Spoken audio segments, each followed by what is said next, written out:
saat ini kita bersyukur kalau kita memiliki Tuhan yang begitu baik dalam kehidupan kita. Kita mau menyerahkan hati kita ke dalam hadirat Tuhan. Kita mau berikan ucapan syukur kita kepada Tuhan.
menyapa kami, sehingga dengan kasih-Mu Engkau menjangkau setiap kami, Engkau merangkul kami semua dalam kasih dan setia-Mu. Terima kasih Bapa. Saat ini kami mengenal akan pengorbanan-Mu yang luar biasa. Kami tahu Tuhan Engkau sudah rela mengorbankan segala-galanya untuk kami. Itu sebab kami datang saat ini dengan segala keberadaan kami. Kami tahu Engkau tidak melihat rupa, Engkau tidak melihat harta, tapi Engkau melihat hati kami yang datang mau menyembah Engkau. Terima kasih Bapa. Kami serahkan ibadah kami pertengahan sampai akhir dan penyertaan Tuhan.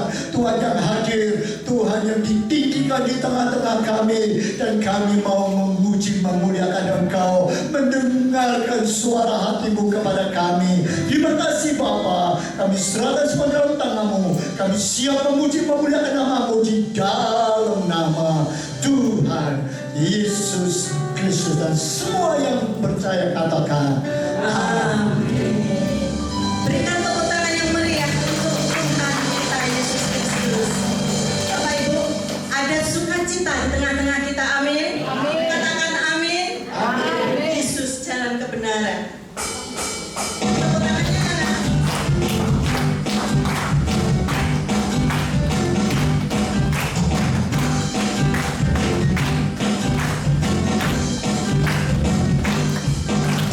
Yesus jalan kebenaran dan jalan kehidupan. Yesus katakan, aku percaya.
karena kami percaya kepadamu. Karena kami tahu kami memiliki Allah yang besar. Amin Bapak Ibu.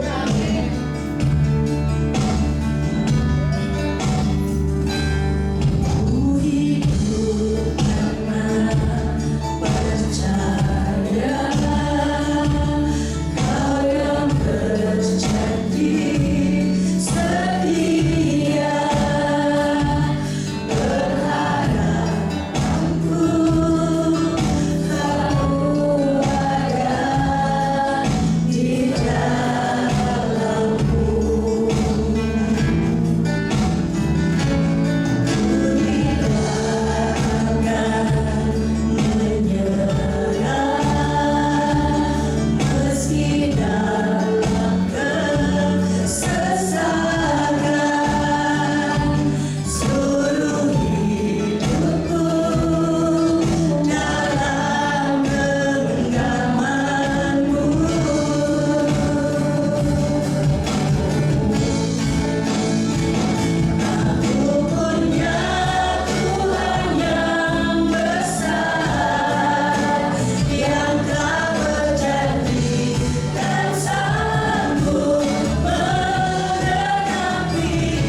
seperti lagu yang telah kami nyanyikan Tuhan.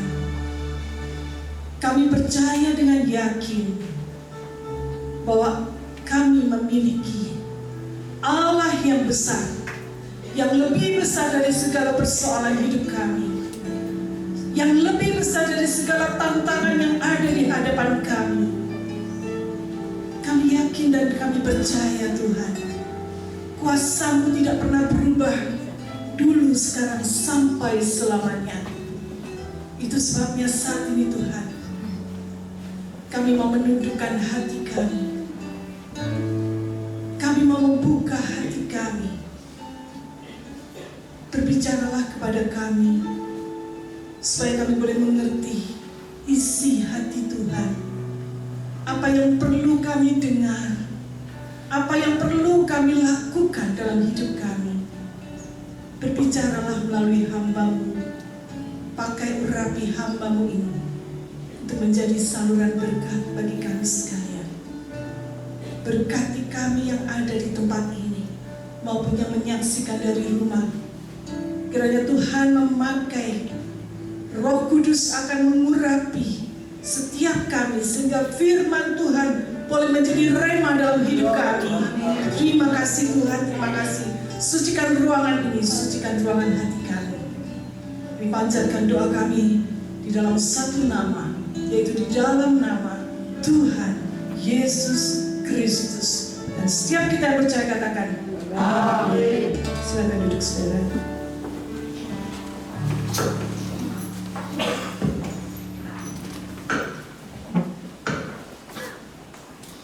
Shalom. Shalom. Di nama Tuhan saudara, kita sudah memuji membesarkan Tuhan. Dan setiap lagu Tuhan urapi. Saya tidak berjanji dengan Bu Evi, tetapi ada satu lagu yang begitu berkesan, dan itu sesuai dengan tema yang akan kita bahas pada pagi hari ini. Akulah jalan, kebenaran, dan hidup. Saya minta nanti tim musik tetap berada di tempatnya. Kita nanti akan nyanyikan lagu ini sekali lagi ya. Saudara, kita masih dalam seri tema Siapakah Yesus? Dalam bulan ini kita akan memperingati hari yang penting di dalam kehidupan kita sebagai orang Kristen, yaitu bagaimana kita mengenang kembali kematian Yesus dan juga kebangkitannya dan kematian. Nah saudara, itu sebabnya di dalam bulan ini kita belajar tentang siapakah Yesus itu. Siapakah Yesus bukan menurut orang lain, tetapi menurut dirinya sendiri. Kalau kita perhatikan di dalam Injil Yohanes, ada 7 pernyataan Yesus tentang siapa dirinya. Dan pernyataan Yesus ini adalah satu pernyataan yang sangat kontroversial pada waktu itu. Tuhan Yesus mengatakan, akulah, ya, aku adalah, atau ego eimi, ya, dalam bahasa Yunaninya. Aku adalah roti hidup. Aku adalah terang dunia. Aku adalah pintu. Aku adalah gembala yang baik. Aku adalah kebangkitan dan hidup. Dan yang terakhir mengatakan, aku adalah jalan, kebenaran, dan hidup. Nah, saudara, apa pentingnya pernyataan Yesus terhadap kita? Mungkin saat ini kita tidak merasakan apa sih pentingnya. Tetapi kalau kita melihat orang-orang Yahudi kepada siapa Yesus mengatakan ini pada zaman dahulu, maka pernyataan Yesus itu menjadi suatu pernyataan yang sangat berarti, sangat penting, sangat kontroversial. Orang Yahudi tahu persis ketika Yesus mengatakan ego ini, aku adalah. Ini adalah suatu pernyataan yang menunjukkan siapa Yesus, dan ini adalah pernyataan tentang kealahan Yesus. Ego ini itu menunjukkan Allah adalah, atau Dan dia mengatakan aku, atau dia menunjukkan dirinya sebagai Allah, aku adalah. Dan ini berarti bahwa Yesus sudah menyamakan dirinya dengan Allah. Dan itu pernyataan yang sangat berani pada saat itu. Dan dianggap oleh orang Yahudi bahwa Yesus sudah menghujat Allah karena dia menyamakan dirinya dengan Allah. Nah, bagaimana dengan kita saat ini? Pernyataan Yesus ini juga adalah sesuatu yang penting bagi kita. Mungkin banyak orang di luar sana yang menganggap Yesus itu sebagai nabi. Nabi Isa, ya. Nabi adalah seorang manusia yang biasa sama dengan nabi-nabi yang lain. Padahal kita tahu hari Jumat yang lalu kita sudah belajar tentang sisi keilahian Yesus dan sisi kemanusiaan Yesus. Ada dua sisi. Yesus adalah Allah 100%, tetapi di satu sisi yang lain Yesus adalah manusia 100%. Bagaimana kita bisa menggabungkan ini? Nah, ada banyak pertanyaan yang dilemparkan oleh orang-orang di luar yang menyatakan, loh, Yesus katanya manusia, kok dia bisa mengampuni dosa? Apa haknya dia? Yang bisa mengampuni dosa kan hanya Allah. Atau ada yang mengatakan, katanya Yesus itu Allah, kenapa dia bisa marah? Kenapa dia bisa sedih? Kenapa dia bisa mati? Katanya Allah. Nah, saudara, mereka tidak tahu bahwa Yesus itu punya dua sisi, dualitas Kristus. Dua sisi yang bersatu dalam diri Yesus, yaitu sisi keilahiannya dan sisi kemanusiaannya. Itu sebabnya kalau saudara mau lebih dalam mengupas hal ini, datang hari Jumat, ya. Nah, kita akan melihat saat ini apa pentingnya. Kalau orang di luar sana mengatakan Yesus itu seperti nabi-nabi yang lain, bagaimana dengan kita?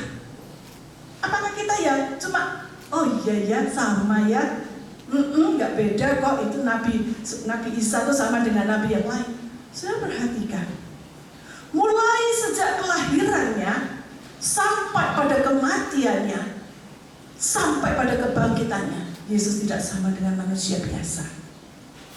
Kelahirannya, dia dilahirkan oleh seorang perawan yang belum pernah bersuami, belum pernah berhubungan badan dengan siapapun. Dan benih yang dikandung bukan dari benih laki-laki, tapi dari Allah sendiri, dari Roh Kudus. Bagaimana kehidupannya selama di dunia? Kita melihat Yesus melakukan banyak perkara-perkara mujizat, hal-hal yang tidak mungkin bisa dilakukan oleh manusia biasa. Yesus membangkitkan orang mati. Apakah ada manusia yang bisa membangkitkan orang mati? Bahkan ketika Yesus mati sekalipun, dia dihukum seperti penjahat, dia disalib, hukuman seorang kriminal. Pada saat Yesus menyerahkan nyawanya di atas salib, alam tiba-tiba menjadi gelap. Alam pun bereaksi. Tirai baik Allah yang selalu tertutup tiba-tiba terbelah menjadi dua. Ini suatu hal yang sangat tidak biasa.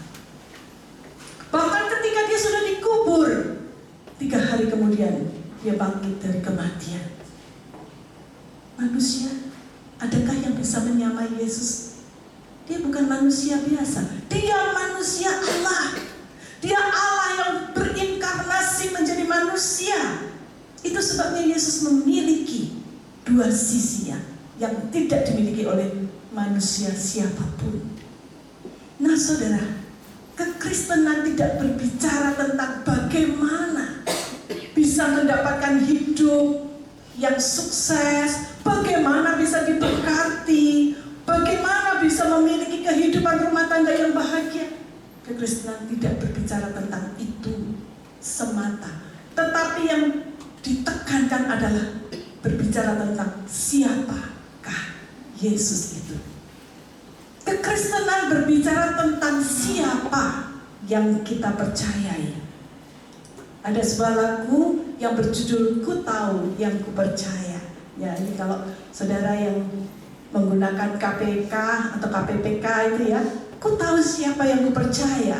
I know whom I have believed.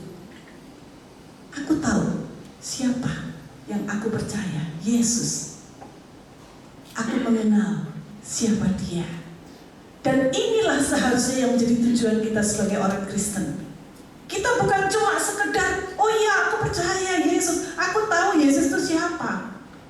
Tetapi ketika ditanya lebih lanjut, bagaimana dengan Tritunggal? Bagaimana ketika Yesus seperti ini dan itu? Kita nggak bisa ngomong.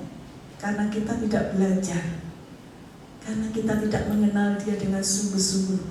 Karena kita tidak mengalami Dia secara pribadi. Nah itu sebabnya saat ini kita akan melihat Alkitab kita itu dipenuhi dengan kisah tentang Allah dan orang-orang yang dipakai Allah untuk menggenapkan rencananya.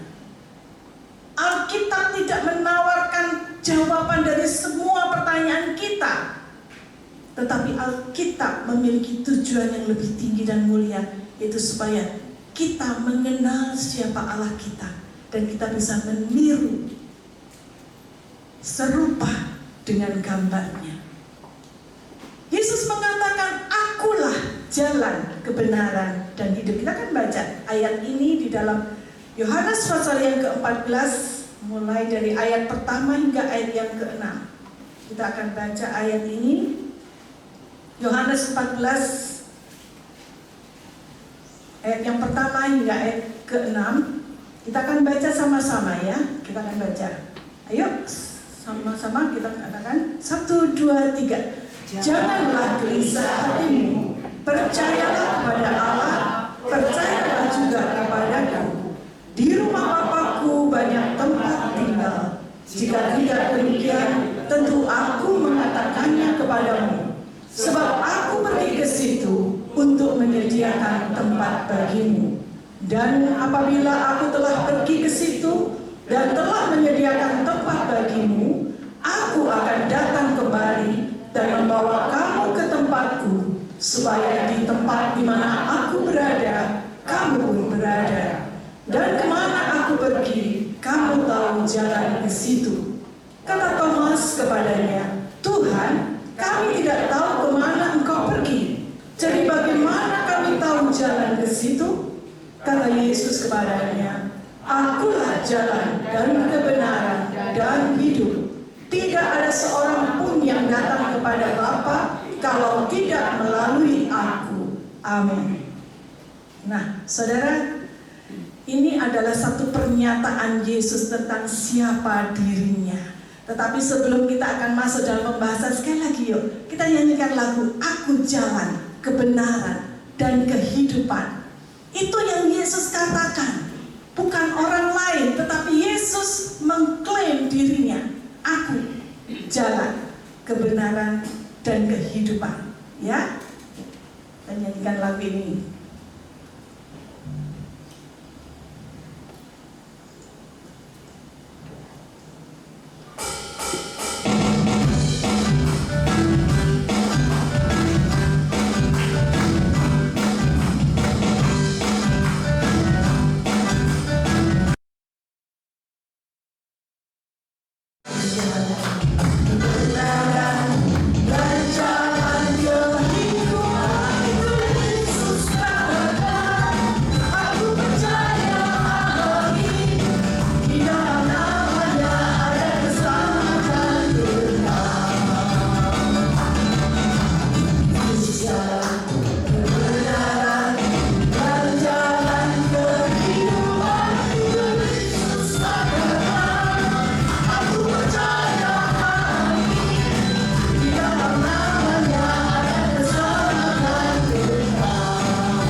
Yesus mengatakan, "Akulah jalan, kebenaran, dan hidup." Saudara, slide tolong. Hal ini dikatakan oleh Yesus pada saat Yesus berkumpul bersama murid-murid di kamar loteng di atas di Yerusalem, pada saat mereka merayakan hari raya Paskahnya orang Yahudi. Yesus tahu ini adalah saat-saat terakhir sebelum dia harus mengalami penderitaan yang sangat-sangat berat. Dia harus menyerahkan nyawanya untuk mati di atas kayu salib.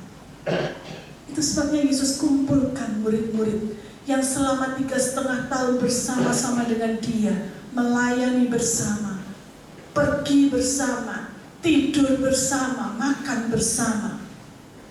Yesus ingin memberikan pesan-pesan terakhir sebelum dia meninggalkan murid-muridnya. Dan Yesus tahu ada satu orang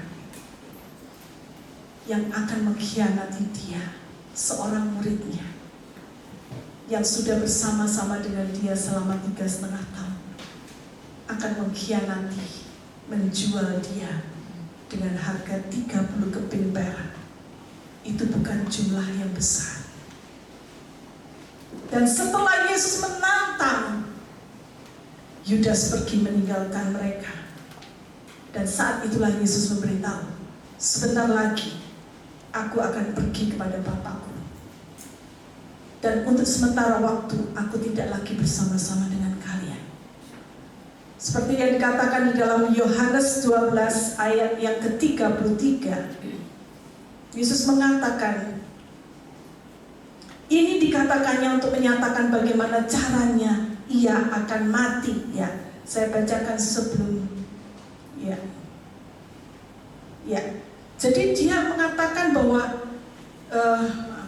Yohanes 12 ayat 13 ya.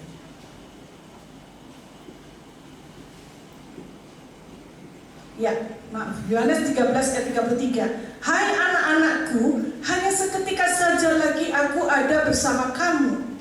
Kamu akan mencari aku, dan seperti yang telah kukatakan kepada orang-orang Yahudi, ke tempat aku pergi, tidak mungkin kamu datang. Demikian juga aku mengatakannya sekarang juga kepada kamu."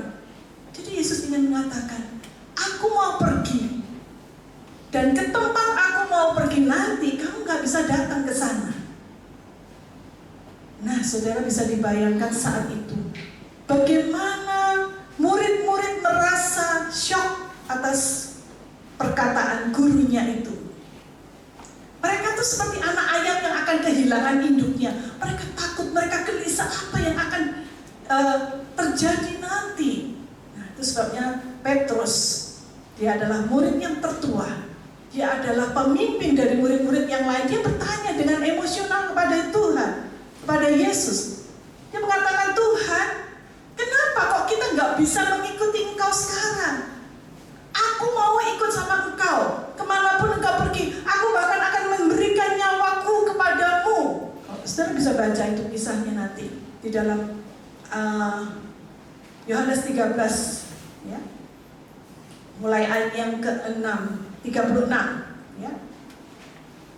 Kata Yesus ayat yang ke-37, "Tuhan, mengapa aku tidak dapat mengikuti Engkau sekarang? Aku akan memberikan nyawaku bagimu." Nah, ini Petrus ini adalah murid yang paling tua, tapi juga yang paling emosional.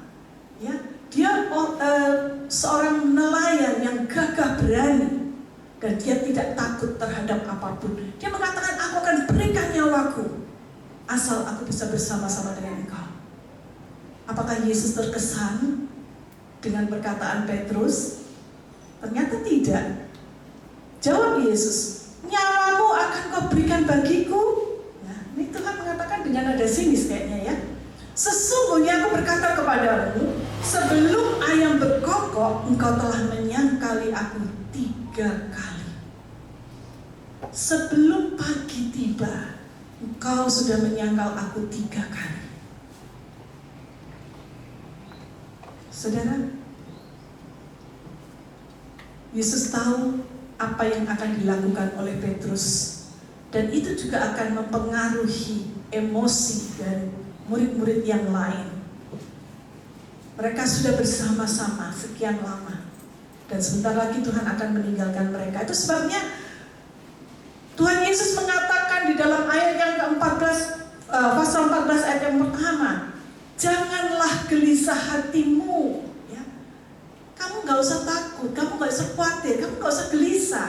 Kalau kamu gelisah, percayalah kepada Allah dan percayalah juga kepadaku. Percaya, beriman. Percaya itu artinya kita tahu bahwa Allah itu Allah yang penuh kasih, Allah yang penuh kuasa. Percayalah kepada Allah, percayalah juga kepada perkataan-perkataanku. Apa yang dikatakan Yesus? Yesus mengatakan, di rumah Bapakku banyak tempat tinggal. Jika tidak demikian, tentu aku mengatakannya kepadamu. Sebab aku pergi ke situ untuk menyediakan tempat bagimu. Jadi ini adalah janji Tuhan. Perkataan Yesus itu bisa dianggap sebagai janji.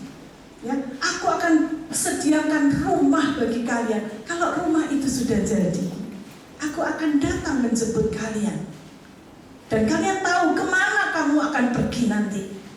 Nah, lalu apa kata Thomas? Ya, Thomas ini adalah murid yang penuh pertimbangan dan keraguan. Ya, ayat 5. Kata Thomas kepadanya, Tuhan, kami tidak tahu kemana engkau pergi. Jadi bagaimana kami tahu jalan ke situ? Tempatnya aja kami nggak tahu, apalagi jalannya. Nah, mungkin pertanyaan Thomas ini juga menjadi pertanyaan kita saat ini. Mungkin kita sering bertanya, gimana caranya Tuhan? Aku bisa masuk surga, gimana caranya? Sedangkan aku ini loh orang berdosa. Bagaimana aku bisa masuk ke dalam tempat Allah yang kudus itu? Ada banyak pertanyaan yang kita lontarkan kepada Tuhan. Tetapi Tuhan mengatakan, akulah jalan, kebenaran, dan hidup. Bahkan Filipus juga bertanya, Tuhan, ayat 8, tunjukkanlah Bapa itu kepada kami, itu sudah cukup bagi kami. Ya.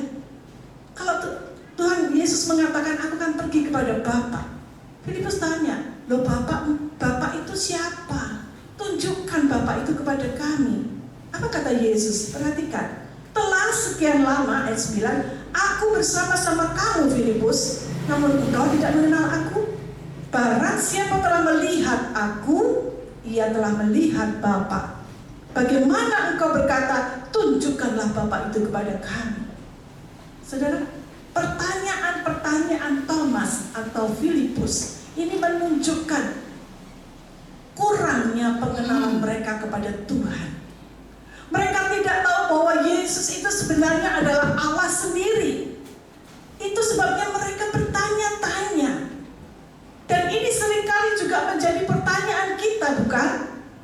Seringkali kita tidak mengenal siapa Yesus kita itu, yang kita sembah, yang kepadanya kita beribadah. Kita tidak mengenal dengan benar siapa Yesus itu. Tapi Yesus, pertanyaan-pertanyaan itu tidak dijawab dengan bagaimana caranya. Tetapi Tuhan mengatakan, ini loh aku adalah. Ya, saudara, ini menarik. Pertanyaannya, siapa Yesus itu sebenarnya?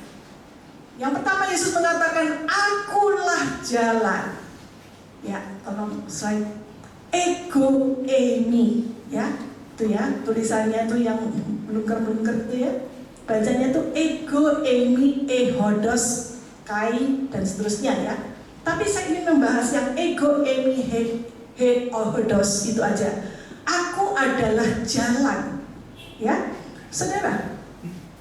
Orang mengatakan ada banyak jalan menuju ke Roma, benar?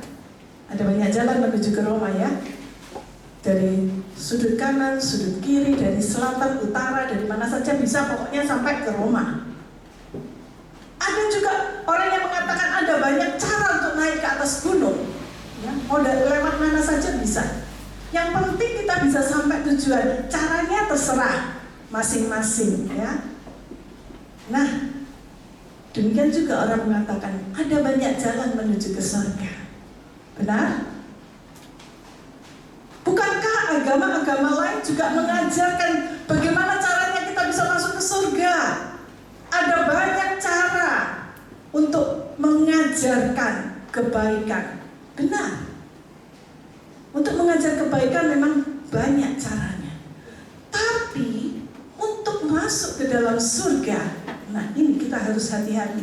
Semua agama yang lain berusaha mencapai atau mencari Allah dengan cara memanjat gunung, dengan cara berusaha keras untuk menemukan Allah mereka melalui perbuatan-perbuatan baik. Ada banyak caranya, tapi tujuannya ketika saya berbuat baik, saya berharap Tuhan itu kepincut hatinya. Saya berharap Tuhan itu terkesan, lalu melihat saya dan kemudian mengangkat saya, menyelamatkan saya. Itu tujuan mereka. Tapi beda dengan kekristenan. Kita percaya, ya, slide berikutnya, banyak jalan menuju Roma, yes. Tapi cuma ada satu jalan menuju Allah, amin? Hanya ada satu. Melalui siapa dia? Yesus. Alkitab mengatakan bukan kita yang mencari Allah, bukan kita yang naik ke atas gunung, tetapi Allah yang turun mendatangi manusia, menjelma, berinkarnasi, menjadi manusia, merendahkan diri dan merelakan diri untuk menjadi korban penebus dosa. Karena manusia semua sudah berbuat dosa. Roma 3 ayat 23, semua manusia telah berbuat dosa dan telah kehilangan kemuliaan Allah. Roma 6 ayat 23. Maut. Berdasarkan hal ini, maka tidak ada seorang pun yang bisa masuk ke surga. Karena surga itu milik Allah yang Maha Kudus. Bagaimana yang tidak kudus bisa naik ke tempat yang Maha Kudus? Itu sebabnya Allah mengutus anaknya yang tunggal atau dirinya sendiri, ya, kita mengenal Allah Tritunggal, ya. Itu sebabnya kalau saudara ingin lebih tahu lagi mengenai Allah Tritunggal, datang pada saat Dopafis, ya, karena di situ kita akan membahas dengan lebih detail, ya. Allah turun ke bumi menjadi manusia supaya dia bisa mati, karena upah dosa adalah maut. Maut itu adalah kematian. Bagaimana Allah bisa mati? Kalau dia berubah menjadi manusia. Kalau dia sama seperti kita, manusia biasa 100%, baru dia bisa mati. Itu sebabnya Allah rela turun ke dunia menjadi manusia, ya. Pribadi Allah yang kedua yaitu Tuhan Yesus untuk menebus dosa manusia. Nah, itu sebabnya Yesus dia berani mengatakan dirinya bahwa aku adalah jalan menuju kepada Bapa. Aku adalah satu-satunya jalan menuju ke surga.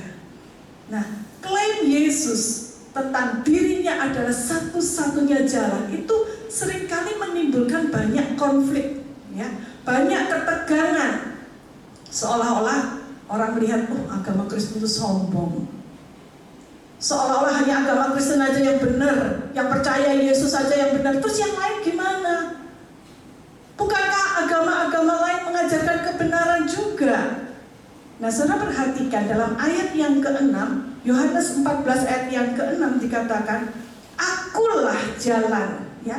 Kalau dalam bahasa Indonesia tidak terlalu kelihatan, ya. Tetapi kalau dalam bahasa Inggris, ya, di sini lebih jelas dikatakan I am the way.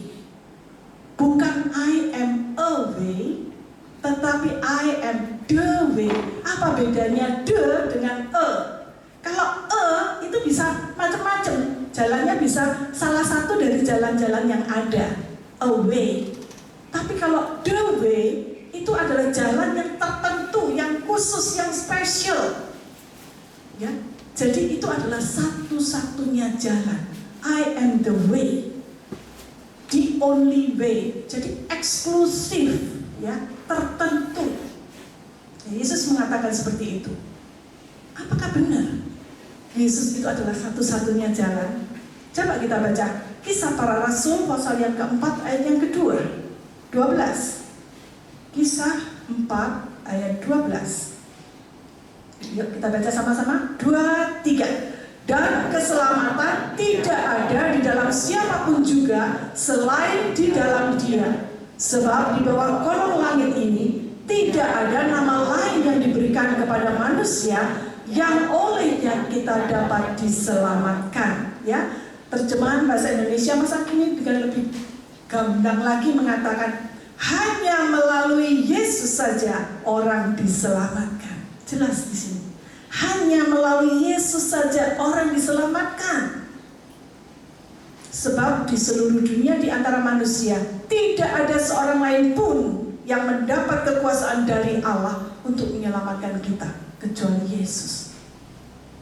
Jelas ya bahwa Yesus itulah the only way, satu-satunya jalan.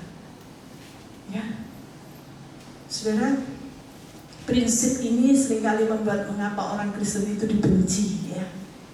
Karena dianggap orang Kristen itu eksklusif, orang Kristen itu sombong, orang Kristen yang memonopoli surga. Terus emang hanya orang Kristen yang bisa masuk surga? Terus kita yang lain itu emang dianggap apa? Kita gelandangan atau kita ngekos? Ya, saudara, seringkali itu yang menjadi pertanyaan banyak orang. Saudara, kita harus bijaksana dalam hal ini.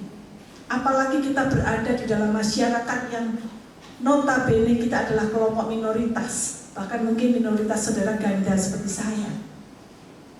Lalu kita sok-sokan dan mengklaim macam-macam. Nah, itu kita bisa dipenjara, bahkan dijadikan kambing hitam, dijadikan sasaran bom seperti di Gaza. Ya mungkin ya. Nah, itu sebabnya banyak orang Kristen itu dianggap sebagai orang Kristen itu nggak normal, orang yang berpandangan sempit, orang yang sombong rohani. Kita harus minta hikmat dari Tuhan supaya kita bisa tetap memegang prinsip ini dengan bijaksana. Kita tidak perlu menyakiti orang lain, tetapi kita percaya, yes, Jesus is the only way to God, to heaven. Ya. Setelah Yesus mengklaim dirinya sebagai jalan, dia juga mengatakan, akulah kebenaran. Ya, slide berikutnya. Akulah jalan dan kebenaran. Nah, kita akan melihat tentang kebenaran. Adakah standar yang kebenaran yang mutlak di dunia ini? Yang dulu dianggap benar, sekarang belum tentu dianggap benar. Bahkan mungkin bisa dianggap salah.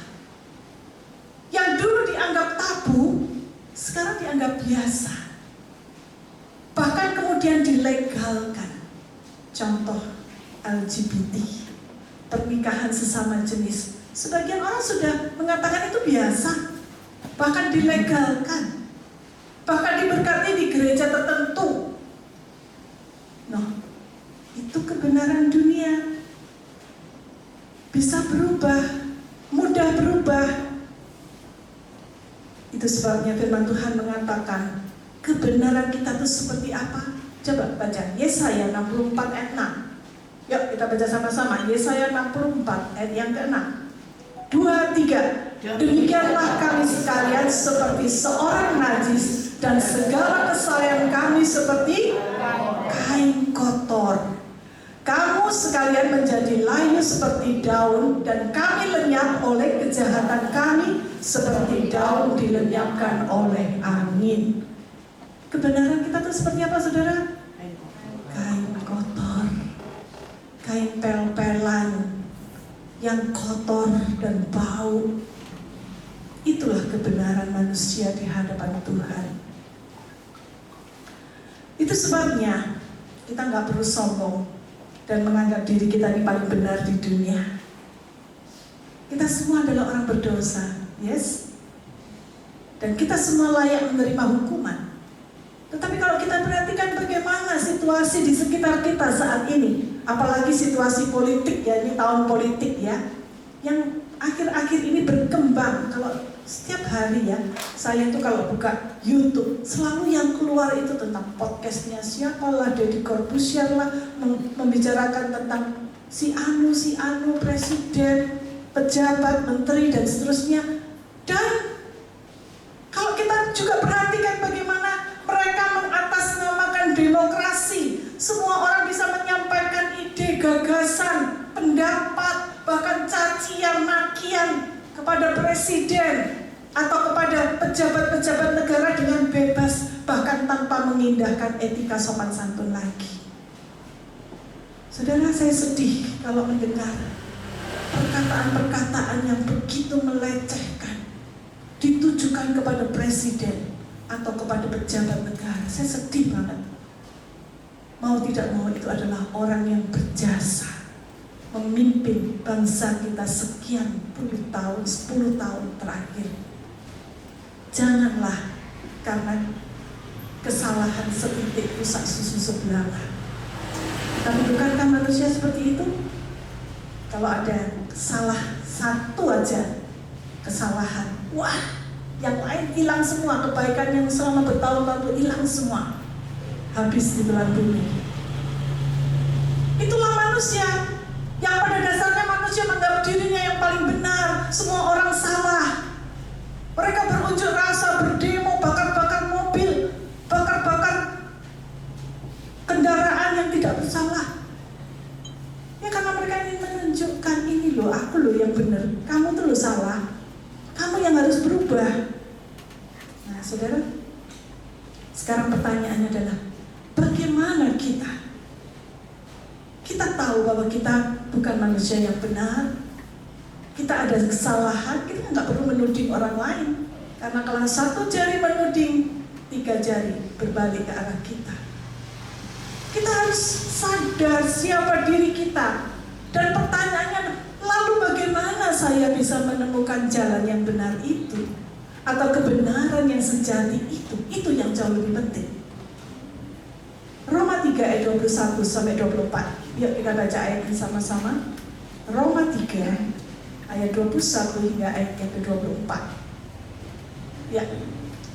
Yuk 1, 2, 3. Tetapi sekarang tanpa hukum Taurat, kebenaran Allah telah dinyatakan seperti yang disaksikan dalam kitab Taurat dan kitab-kitab para nabi, yaitu kebenaran Allah karena iman dalam Yesus Kristus bagi semua orang yang percaya, sebab tidak ada perbedaan, karena semua orang telah berbuat dosa dan telah kehilangan kemuliaan Allah.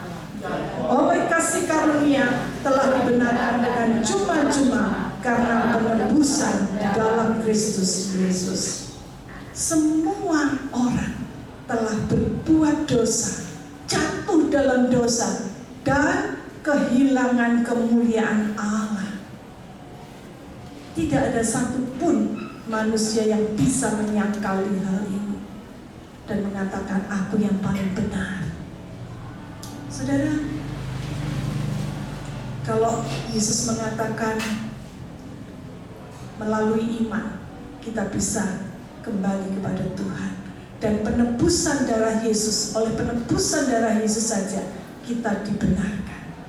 Jadi kalau kita ini ada di dalam Kristus, kita percaya kepada korban Kristus, maka semua dosa kita, kegagalan kita, masa lalu kita sudah ditutup oleh darah Yesus. Dan Allah, Dia tidak lagi melihat kita itu sebagai orang yang berdosa, orang yang layak menerima hukuman, karena semua itu sudah dibungkus oleh darah Yesus. Yang Dia lihat kita itu di hadapan Allah seperti orang yang benar, yang dibenarkan, istilahnya ya, di justification. Kita sudah dibenarkan oleh pengorbanan Kristus, bukan oleh perbuatan baik kita. Sebaliknya, kalau kita tidak berada di dalam Kristus, maka hidup kita itu adalah sebuah a big lie, sebuah kebohongan besar, sebuah kemunafikan. Kebenaran itu hanya topeng saja di depannya ya, kita seolah-olah menjadi orang benar, tapi di balik ini rusak, jahat, penuh dengan dosa. Itulah kemunafikan. Nah, itu sebabnya kalau kita mau datang kepada Tuhan, terima penebusan Kristus, jadilah orang-orang yang sudah dibenarkan oleh Tuhan. Karena Yesus adalah kebenaran. Dan klaim Yesus yang ketiga, dia mengatakan, akulah kehidupan, atau hidup yang kekal. Hidup yang kekal itu apa, saudara? Nanti kalau kita sudah mati? Bukan. Hidup kekal itu dimulai dari sekarang. Saat kita mulai percaya kepada Yesus, kita diperdamaikan dengan Bapa di surga. Kita hidup bersekutu dengan Tuhan. Sampai saat kita menutup mata di dunia, kita membuka mata di surga. Itulah hidup kekal yang bersinambungan. Dan itu bisa kita rasakan mulai saat ini. Akulah hidup, hidup yang kekal itu, kata Yesus. Nah, kalau kita memiliki hubungan pribadi dengan Tuhan, maka kita akan memiliki hidup yang kekal. Kita tidak lagi mati secara rohani. Ya, kalau orang sudah mati rohani, lama-lama dia akan mati juga jasmaninya. Ya, karena dia tidak menemukan sumber kehidupan. Dia ada kekosongan, dia ada satu jurang yang tidak bisa diisi oleh apapun, tidak pernah puas. Dan akhirnya itu akan menjadi penyakit yang mematikan dalam dirinya. Nah, itu sebabnya Rasul Paulus di dalam seluruh Injilnya, dia menyatakan bahwa kehidupan itu hanya ada di dalam Yesus. Coba kita baca beberapa saja. Yohanes 1 ayat 4, ya, slide aja. Yohanes 1 ayat 4. Ya. Yuk kita baca sama-sama. Di dalam Dia ada hidup, dan hidup itu adalah terang manusia. Siapa hidup itu? Yesus. Di dalam Dia ada hidup. Itu sebabnya Yesus mengatakan, akulah hidup itu. Satu lagi, Yohanes 3 ayat 36. Coba kita lihat. Yohanes 3 ayat 36. 2, 3. Barang siapa percaya kepada Anak, ia beroleh hidup yang kekal. Tetapi barang siapa tidak taat kepada Anak, ia tidak akan melihat hidup, melainkan murka Allah tetap ada di atasnya. Saudara, inilah kalau kita tidak berada di dalam Tuhan, maka yang terjadi adalah kita ada di dalam murka Allah. Nah, itu sebabnya Roma 1 ayat 17, langsung di slide aja. Slide. Ya. Roma 1 ayat 17, di situ disimpulkan bahwa orang benar akan hidup oleh iman. Orang benar yang sudah dibenarkan, bukan kitanya yang benar, bukan berasal dari diri kita kebenaran itu, tetapi kita yang sudah dibenarkan oleh Allah melalui pengorbanan Kristus. Kita itu akan hidup, memiliki hidup yang kekal karena iman kepada Yesus Kristus. Nah, saudara, sekarang pertanyaannya adalah bagaimana respon kita? Bagaimana kita mengaplikasikan pernyataan Yesus itu dalam hidup kita? Yesus dan apa yang Dia lakukan atas diri kita. Lalu apa yang bisa kita lakukan? Kalau Yesus mengatakan, akulah jalan. Pertanyaannya, masihkah kita khawatir akan hari depan kita? Wah, sekarang harga beras begitu mahal, langka lagi. Terus gimana nanti kita mau makan? Gimana anak cucu saya nanti, masa depan mereka seperti apa? Ingat, Yesus mengatakan dirinya, akulah jalan. Ada banyak masalah, yes. Ada banyak tantangan, ya. Tapi apakah kita perlu khawatir? Ketika kita mengalami jalan buntu, seolah-olah semua yang kita lakukan itu tertutup, tidak ada jalan lagi. Kemana kita akan pergi? Kemana kita akan mencari pertolongan? Mungkin saudara juga mengkhawatirkan, saya sudah tua, saya sakit-sakitan. Gimana kalau saya mati nanti? Saya masuk surga atau masuk neraka?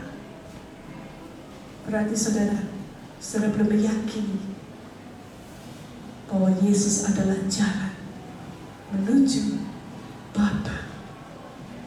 Kalau saudara memiliki Yesus, saudara akan memiliki hidup yang kekal itu. Andalkan Tuhan. Yang kedua, Yesus mengatakan dirinya bahwa aku adalah kebenaran. Nah, saudara, kalau saudara yakin Yesus adalah yang benar itu, dan kalau kita sudah dibenarkan oleh Kristus, jangan kotori lagi hidup kita dengan memakai standar-standar dunia yang kelihatan benar, tapi sebetulnya itu kebenarannya, kemuliaannya itu seperti kain pel yang kotor, yang relatif dan mudah berubah.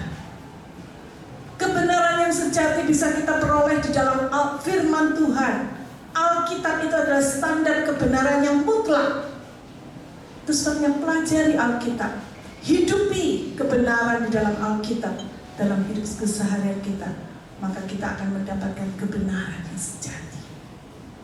Dan Yesus mengatakan, akulah hidup. Bagaimana dengan hidup kita? Apakah kita memiliki hidup yang memiliki tujuan? Hidup kita punya tujuan, atau hidup yang asal gelundung gitu aja? Miliki hidup yang bertujuan, supaya kita bisa menikmati hidup kekal.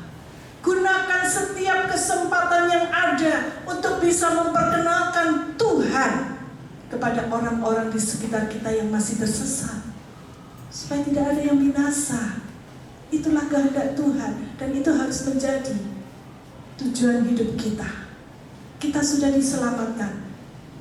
Jangan keselamatan itu berhenti sampai pada diri kita saja. Lanjutkan kepada yang lain. Itulah hidup yang bertujuan, hidup yang punya makna, hidup yang disukai oleh Tuhan, dan yang harus kita bertanggungjawabkan kelak. Terakhir, kita baca sama-sama. 2, 3. Kita diselamatkan oleh Allah karena anugerahnya, dan diutus untuk memberitakan kasih-Nya itu kepada sebanyak mungkin orang. Ya, kita sudah diselamatkan oleh Allah karena anugerah, bukan karena perbuatan baik kita loh. Karena anugerah, karena kebaikan Tuhan semata. Dan setelah itu bukan kita terus ongkang-ongkang kaki, lipat tangan, tapi kita harus diutus untuk memberitakan kasih itu kepada orang-orang yang terhilang. Ada banyak orang di sekitar kita yang terhilang. Mereka mengaku dirinya Kristen, belum tentu mereka sudah diselamatkan. Apalagi yang di luar sana masih begitu banyak. Itulah tugas saudara. Kita diutus ke dalam dunia ini untuk menjadi misionari-misionarinya Allah, untuk memberitakan Injil kepada mereka dan membawa mereka datang kepada Tuhan. Beritakan, saksikan, bawa mereka datang kepada Tuhan. Amin. Biarlah firman Tuhan kali ini mengingatkan kita, hidup ini adalah kesempatan. Jangan sia-siakan waktu yang ada, karena ketika Tuhan panggil kita pulang, silakan musik, kita harus mempertanggungjawabkan di hadapan Tuhan. Saya persilakan juga Sinar dan WA untuk bisa maju ke depan. Kita akan nyanyikan lagu ini. Hidup ini adalah kesempatan. Jangan sia-siakan waktu yang Tuhan berikan, karena kita tidak tahu kapan Tuhan akan memanggil kita pulang.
Biarlah hidup kami yang tersisa ini Tuhan, boleh kami gunakan sebaik-baiknya dengan penuh tanggung jawab, karena satu kali kelak kami harus mempertanggungjawabkannya di hadapan Tuhan. Ingatkan kami senantiasa supaya kami memiliki hidup yang bertujuan, supaya kami tidak menjadi lelah dan lengah terhadap terhadap godaan-godaan dunia yang ingin menjauhkan kami dari Tuhan. Tetapi ingatkan kami bahwa hidup ini adalah kesempatan yang masih Tuhan berikan. Dan satu kali mungkin kesempatan itu akan lalu dan kami tidak bisa berbuat apa-apa lagi, Tuhan. Namun satu hal kami tahu, kami harus mempertanggungjawabkannya kepada Tuhan yang memiliki hidup kami. Tolong kami, Tuhan, supaya Roh Kudus yang akan menuntun kami, Roh Kudus yang akan membukakan jalan dan kesempatan-kesempatan untuk kami gunakan untuk membawa sebanyak mungkin jiwa-jiwa yang terhilang di luar sana kepada Tuhan, yang dapat kami persembahkan sebagai persembahan yang kudus dan berbau harum di hadapan Tuhan. Inilah hidup kami. Biarlah Engkau pakai seturut dengan kehendak-Mu. Terima kasih Tuhan. Terima kasih. Tanamkan firman-Mu dalam hati kami, dan kami mau melakukannya dalam hidup kami sehari-hari. Di dalam satu nama yang hidup, yaitu di dalam nama Tuhan Yesus Kristus, kami sudah berdoa dan bersyukur. Dan setiap kita katakan amin. Silakan duduk sekali.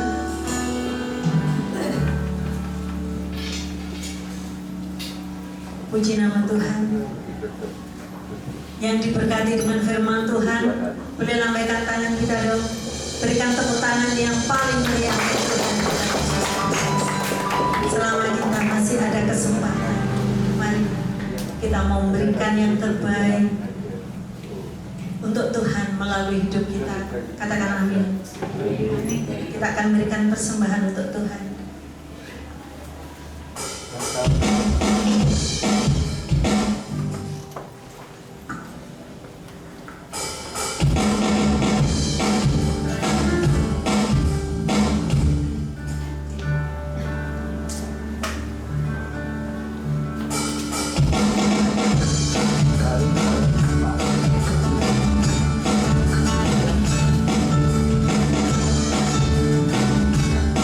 Mari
datang membawa diri kami kepadamu.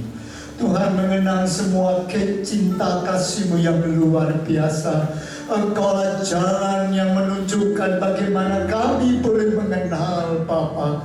Di dalam Engkau kami boleh mengenal Engkau yang menjadi pencipta dunia dan merencanakan keselamatan bagi kami. Terima kasih Bapa, terima kasih. Dalam melalui masa prapaskah ini, ketika kami mengenal bagaimana pengorbanan-Mu, biarlah kami makin mengenal Allah Bapa kami yang sudah menyelamatkan kami, sehingga kami boleh memperoleh kehidupan yang kekal. Terima kasih Bapa, terima kasih. Oh Tuhan, kami mau menyerahkan sepenuh dalam tangan-Mu.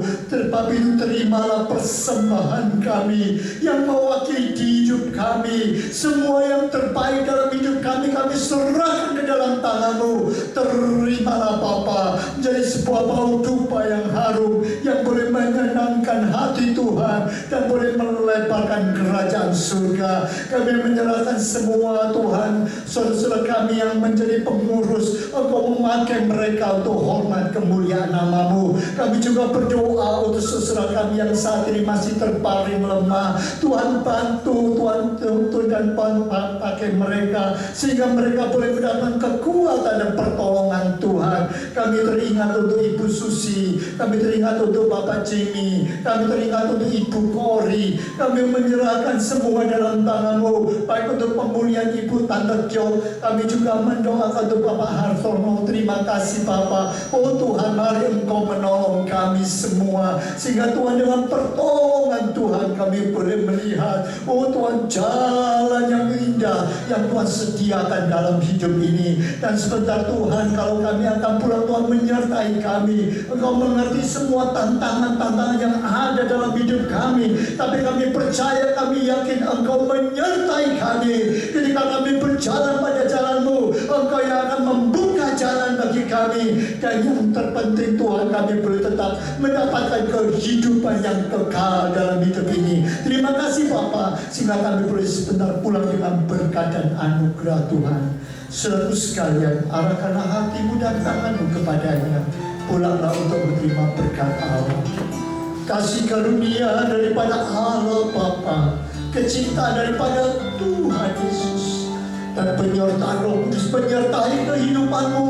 Pulanglah dan terimalah berkat Allah di dalam nama Tuhan Yesus Kristus. Dan semua ini berkati Allah, katakan amin. Sebab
Tuhan, kebenaran firman Tuhan, berkomitmen untuk melakukan.